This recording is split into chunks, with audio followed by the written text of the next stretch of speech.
Today we are going to do one more cue card from Jan to April list. So watch this video till the end. First of all, look at the cue card. Describe an interesting song. Means कोई interesting song ਦੱਸਣਾ ਸੀ। ਇਹਦੇ sub points ਹੈਗੇ what the song is, ਇਹ song ਕਿਹੜਾ ਵਾ, what story the song tells, ਇਹ story ਕਿਹੜੀ ਦੱਸਦਾ ਵਾ, means ਕੀ story ਆ song the, or you can say what it is about ਜਾਂ ਕਿਹਦੇ ਬਾਰੇ ਆ, whether the song is popular, ਕੀ ਇਹ song popular ਆ, and explain why you think it is interesting, ਤੇ ਤੁਹਾਨੂੰ ਕਿਉਂ ਲੱਗਦਾ ਕਿ ਇਹ interesting ਆ। ਮੀਨਸ ਆਪਾਂ ਇੱਕ ਸੌਂਗ ਦੱਸਣਾ ਜਿਹੜਾ ਕਿ ਆਪਾਂ ਨੂੰ ਬਹੁਤ ਵਧੀਆ ਲੱਗਦਾ, ਮੀਨਸ ਕਿ ਜਿਹੜਾ ਤੁਹਾਡਾ ਫੇਵਰੇਟ ਸੌਂਗ ਆ ਉਹ ਕਿਹਦੇ ਬਾਰੇ ਆ, ਕਿਹੜਾ ਸੌਂਗ ਆ, ਪੋਪੂਲਰ ਹੈ, ਕਿਉਂ ਤੁਹਾਨੂੰ ਲੱਗਦਾ ਕਿ ਇਹ ਇੰਟਰਸਟਿੰਗ ਹੈ, ਇਹਨੂੰ ਆਪਾਂ ਐਲੈਬੋਰੇਟ ਕਰਨਾ। ਫਸਟ ਆਫ ਆਲ ਆਪਾਂ ਜਨਰਲ ਲਾਈਨ ਦਾਂਗੇ, after that the elaboration of these 4 cues। Well, I'm a melophile by nature, therefore I have a keen interest to listen diverse kinds of songs which work as relaxation therapy for me। Means ਮੈਂ ਕਹਿੰਦਾ ਕਿ ਮਿਲੋਫਾਈਲ by nature, ਮਿਲੋਫਾਈਲ ਦਾ ਮਤਲਬ ਹੁੰਦਾ ਵਾ ਜਿਹੜਾ person ਨੂੰ song ਸੁਣਨ ਦਾ ਬਹੁਤ ਸ਼ੌਂਕ ਹੋਵੇ, means music lover person you can say. ਜਦੋਂ ਮਿਲੋਫਾਈਲ ਵਰਡ ਯੂਜ਼ ਆਪਾਂ ਕਰਦੇ ਹਾਂ ਉਹਦੇ ਨਾਲ ਆਪਾਂ ਪਰਸਨ ਵਰਡ ਨਹੀਂ ਯੂਜ਼ ਕਰਦੇ, ਜਸਟ ਆਪਾਂ ਸਿੰਪਲੀ ਕਹਿੰਦੇ I am a ਮਿਲੋਫਾਈਲ by nature. ਇਸ ਲਈ ਮੈਨੂੰ ਬਹੁਤ ਕੀਨ ਇੰਟਰਸਟ ਹੈ ਮੈਨੂੰ ਸੌਂਗਸ ਨੂੰ ਸੁਣਨ ਦਾ। Diverse means different types of songs which works as a relaxation therapy for me, relaxation therapy द्वारा मेरे लिए काम कर दिया। However, I would like to discuss about one such particular one that is Punjabi song and it is based on mother। मैं एक song दसन लगी इत्थे जिहड़ा कि पंजाबी song आ ते एक mother ते based है। Actually, I listened it last year on the YouTube application along with its video। means मैं last year इनू सुनिया, ਮੀਨਸ ਯੂ ਕੈਨ ਸੇ ਵੀ ਵੇਖਿਆ ਇਹਦੀ ਵੀਡੀਓ ਦੇ ਨਾਲ ਹੀ।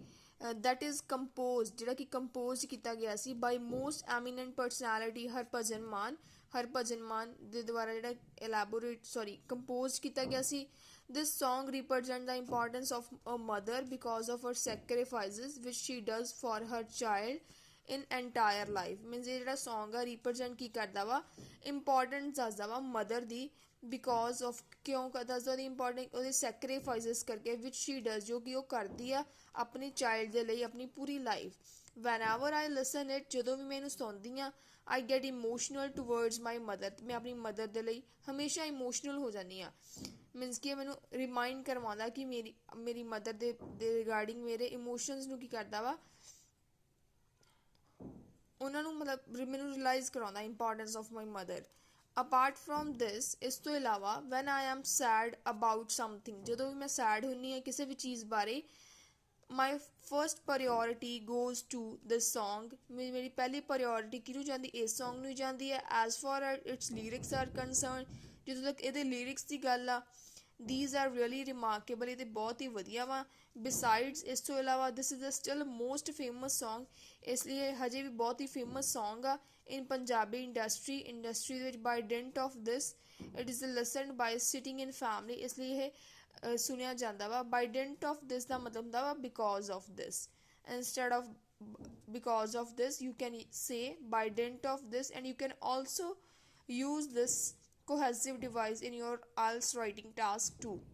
it is listened by sitting in the family ਸੁਣਿਆ ਜਾਂਦਾ ਵਾ, not only by youngsters, ਕੱਲੇ youngsters ਦੇ ਦੁਆਰਾ ਹੀ ਨਹੀਂ, but also elders, because they feel peace of mind, ਕਿਉਂਕਿ ਉਹ peace of mind feel ਕਰਦੇ ਆ, ਮੀਨਸ ਉਹਨਾਂ ਨੂੰ ਸ਼ਾਂਤੀ ਮਿਲਦੀ ਇਸ ਸੌਂਗ ਨੂੰ ਸੁਣ ਕੇ।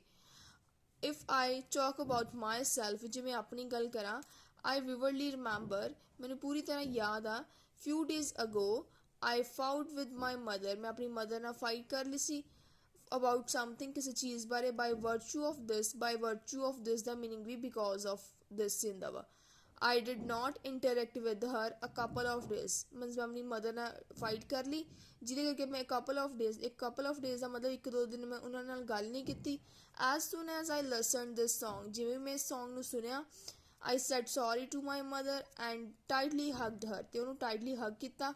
Eventually, I would say, due to the elaboration of mother's significance as well as lyrics of this song, I indeed the mother really consider it an interesting one as compared to other songs which I listen in my spare time, ਜਿਹੜਾ ਕਿ ਮੈਂ ਸੁਣਦੀ ਆਪਣੇ free time ਦੇ ਵਿੱਚ।